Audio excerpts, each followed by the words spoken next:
বাংলা স্বর্ণ বা আমাদের পরিচিত সনাতন সোনা কেনা ভবিষ্যতের জন্য কতটা ঝুঁকিপূর্ণ।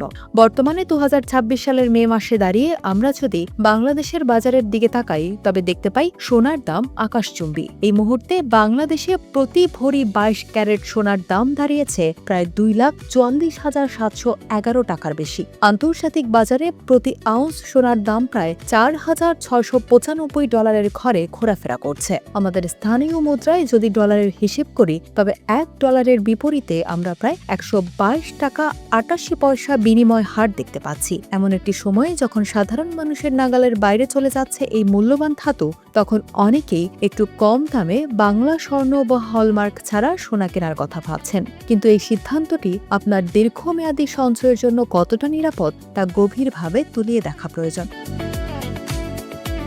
বাংলা স্বর্ণ মূলত সেই সোনা যা আধুনিক হলমার্কিং বা বিএসটিআই এর কোনো নির্দিষ্ট মানদণ্ড ছাড়াই স্থানীয়ভাবে কেনাবেচা হয়। একে অনেক সময় সনাতন সোনাও বলা হয়। এর প্রধান ঝুঁকি হল এর বিশুদ্ধতা নিয়ে অনিশ্চয়তা। আপনি যখন একটি হলমার্ক করা ২২ ক্যারেট সোনা কিনছেন তখন সেখানে ৯১.৬% বিশুদ্ধতার নিশ্চয়তা থাকে, কিন্তু বাংলা স্বর্ণের ক্ষেত্রে এই ক্যারেটের কোনো সুনির্দিষ্ট গ্যারান্টি থাকে না। অনেক সময় ১৮ ক্যারেট বা তার চেয়েও কম মানের সোনাকে বাংলা স্বর্ণ বলে চালিয়ে দেওয়ার প্রবণতা দেখা যায়। ফলে আপনি বর্তমানে চড়া দামে সোনা কিনলেও আসলে কতটুকু বিশুদ্ধ সোনা ঘরে তুলছেন তা নিয়ে প্রশ্ন থেকেই যায়। ২০২৬ সালের এই অগ্নিমূল্যের বাজারে সামান্য ভেজালও আপনার কয়েক হাজার টাকার লোকসান ঘটিয়ে দিতে পারে।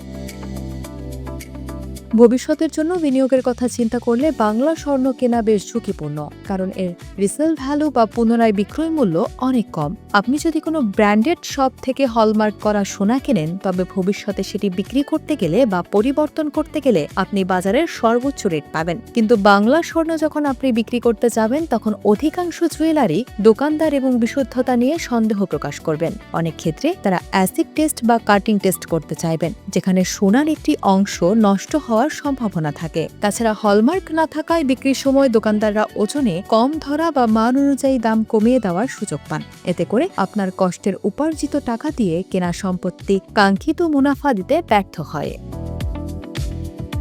আরও একটি বড় ঝুঁকি হল সোনার আইনি বৈধতা ও স্বচ্ছতা। বর্তমান সময়ে বিএসটিআই বা বাজুস সোনার বাজারের স্বচ্ছতা নিশ্চিত করতে কঠোর নিয়মকানুন প্রয়োগ করছে। হলমার্ক করা সোনা আপনার মালিকানার একটি শক্ত দলিল হিসেবে কাজ করে। বিপরীতে বাংলা স্বর্ণ বা কাঁচা সোনার অধিকাংশ ক্ষেত্রেই সঠিক ভাউচার বা বিশুদ্ধতার সার্টিফিকেট থাকে না। ২০২৬ সালের এই সময় দাঁড়িয়ে যেখানে ডিজিটাল ট্র্যাকিং বা হলমার্কিং বাধ্যতামূলক করার চেষ্টা চলছে, সেখানে সনদহীন সোনা রাখা আপনার জন্য আইনি জটিলতাও তৈরি করতে পারে। বিশেষ করে ব্যাংক লকারে রাখা বা বিদেশ ভ্রমণের সময় এই ধরনের সোনা বহন করা ঝুঁকিপূর্ণ হয়ে ওঠে। সোনা কেনা মানেই হলো বিপদের দিনের জন্য একটি নির্ভরযোগ্য সম্পদ গড়ে তোলা, কিন্তু সেই সম্পদে যদি খাত থাকে বা এর বিশুদ্ধতার কোনো প্রমাণ না থাকে তবে বিপদের সময় এটি আপনাকে পূর্ণ সহায়তা দিতে পারবে না।